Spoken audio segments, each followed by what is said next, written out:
In previous releases, there were no explicit tools for the railway designer. While all civil engineers could benefit from the power of Civil 3D objects, such as surfaces or corridor models, the geometric design requirements of a railway alignment couldn't be defined.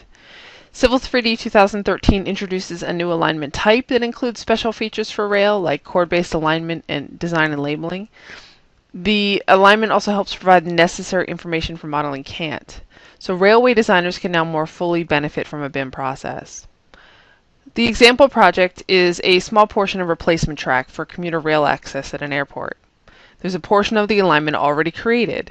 So let's look at how you can take advantage of the design tools in Civil 3D 2013. So I've made some changes to the settings that are especially available for rail. Many rail standards require that alignments are measured and labeled with chord-based stationing. Civil 3D 2013 supports chord-based stationing. We can also control the default CANT options for track width and other important settings. So now that the alignment type has been switched to rail, we see the stationing change to reflect the chord-based stationing standard. This will apply to the labeling as well as any design elements that use station values, helping you meet local design and drafting standards. Next, I'll assign a design criteria file. Rail design must meet specific horizontal alignment standards based on the type of trains moving along the rail and their design speeds. Civil 3D 2013 includes both metric and imperial design standards for rail, and additional files can be created to meet other design standards. We'll start by applying 60 miles an hour speed to the entire length of the replacement track. Civil 3D 2013 provides a graphical alert that the current curve does not meet minimum geographic requirements for the 60 miles per hour design speed. Once the problems have been identified, I can go into the grid view for the alignment geometry that gives me specific engineering details on each component. I can experiment with making adjustments to the radius and length, noting that the interactive design tools highlight which entity that I'm working on, and the alignment geometry is updating as I work through iterations. It seems I can't solve this problem without some major geometric changes. I could go back in the drawing and do some additional editing, but let's say that this project is tightly constrained to the current layout. Let me put these curves back in their original values and try something else. I've tied those imperial design standards to this alignment, so I can make the engineering decision to reduce the design speed around this curve. I'll add a few more entries here under design speed to note where 30 miles per hour design speed starts and ends. So it'll be 60 miles per hour, then 30 around the curve, and then back to 60 again.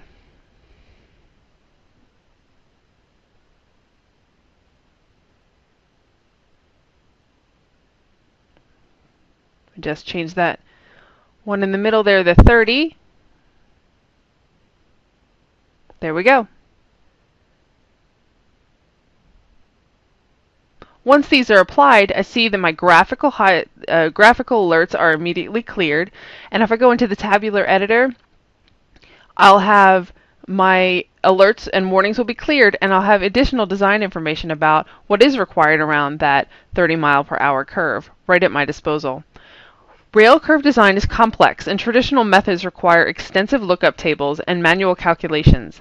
Instead of wasting time manually checking each element against the standard, you can take advantage of the standards built into Civil 3D and spend your time adjusting the design instead of finding the problems.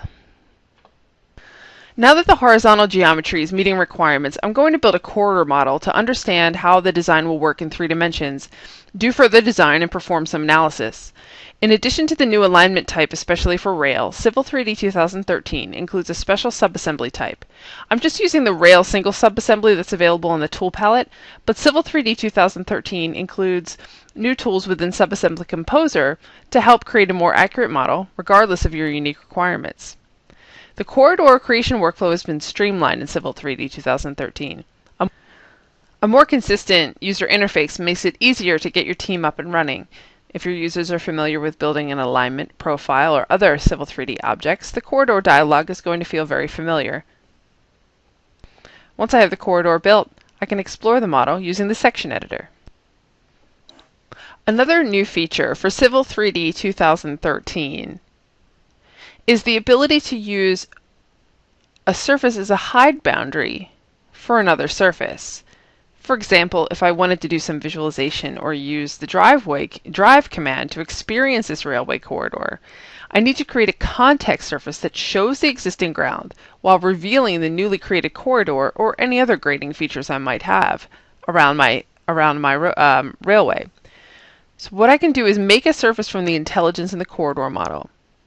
This datum surface will be useful later for some volume calculations. I'll make the border visible so that you can see how it traces the limits of the corridor. Next, I'll make a context surface.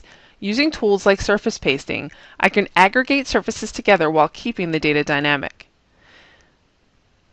Then I can add the datum surface as a hide boundary to that context surface. This surface border will update dynamically to any corridor edits as well. Therefore, the boundary will also update dynamically. So I can continue to work through the design alternatives and take advantage of visualization tools within Civil 3D, or even export the corridor and surface to 3ds Max Design or Navisworks for that same context surface effect.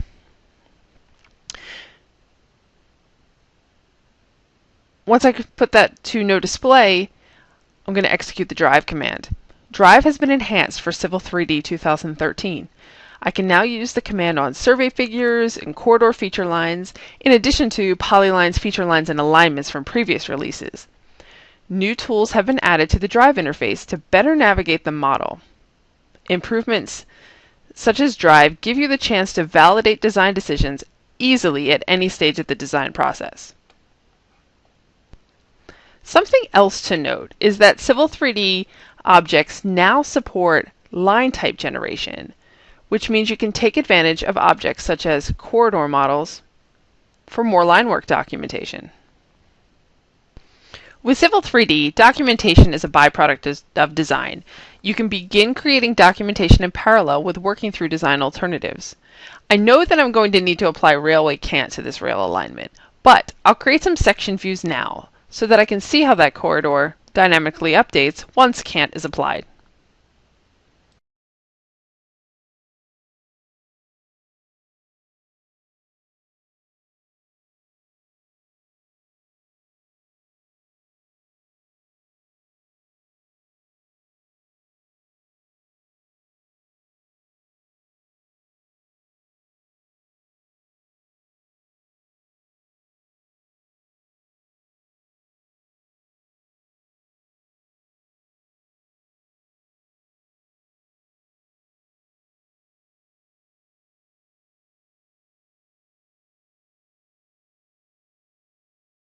Railways require special superelevation or cant application. Cant is a critical component for railway modeling, and without the ability to define the unique cant requirements, railway designers were unable to take full advantage of the BIM solution that AutoCAD Civil 3D offers roadway designers. The new Cant wizard for Civil 3D 2013 leads you through the process of applying Cant to your railway alignment. Customizable options allow you to choose a pivot method, design criteria, and other parameters needed to help meet local specifications. Railway designers can now take advantage of the power of Civil 3D to evaluate more alternatives with model-based design and to produce more consistent documentation and construction models. Smarter tools for railway design mean that you can more easily take advantage of the dynamic modeling capabilities and be more confident that your design will meet local standards.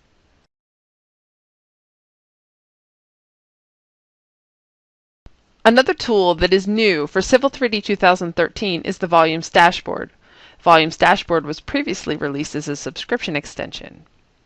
Volumes Dashboard gives you the ability to examine the earthwork requirements of bounded areas. You can see the effects of your design adjustments in real time and apply different parameters. Also use Civil 3D styles to create volume exhibits and understand the impacts of every design decision.